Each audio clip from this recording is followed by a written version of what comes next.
When you are praying, do not behave like the hypocrites who love to stand and pray in synagogues or on street corners in order to be noticed. I give you my word, they are already repaid. Matthew 6, verse 5.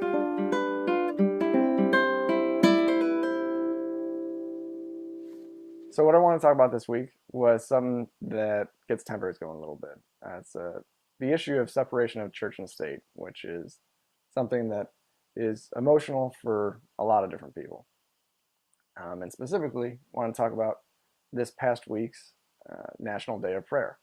It's celebrated the first Thursday of May.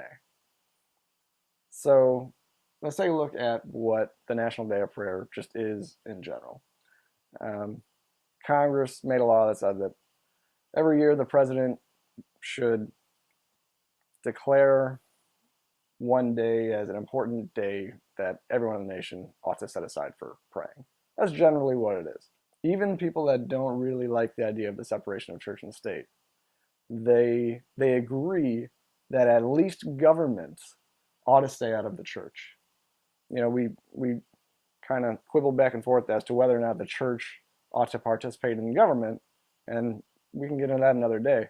But I think it's pretty universally understood that the government, the state, ought to stay out of our religious affairs.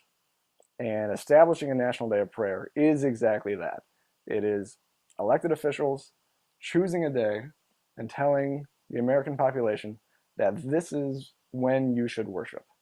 And this is how you should worship. You should do it through prayer. So if we allow our officials to tell us when and how to worship, well, what's to stop them from telling us when and how not to worship? So that's my major problem with the National Day of Prayer. I think for me, the biggest problem that I have with the National Day of Prayer is that it once again upholds this sense of here's the whole nation coming together, in order to, XYZ, whatever purpose. But there's still a group of people that are not included in that.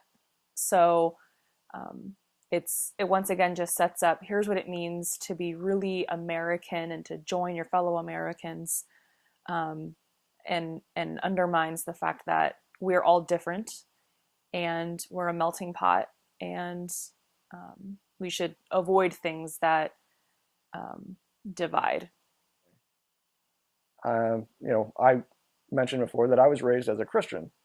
Prayer was very important and very personal to me. It wasn't something I didn't like participating in group prayers, even in my church. Mm-hmm. I didn't like praying out loud. That's why I chose the Bible passage that I read, because prayer was always something that I did in my head, and I didn't want anyone else to participate. I really didn't want 350 million other people having anything to do with my prayer, because it was between me and the God that I believed in at the time. So the idea that I'm being told by my elected officials, okay, now is a good time for you to pray, is something that offended me when I was a Christian, and now as an atheist, I even have more reason to be opposed to it. I'm C.L. O'Hanlon. And I'm Bridget O'Hanlon, and we're the Atheists next door.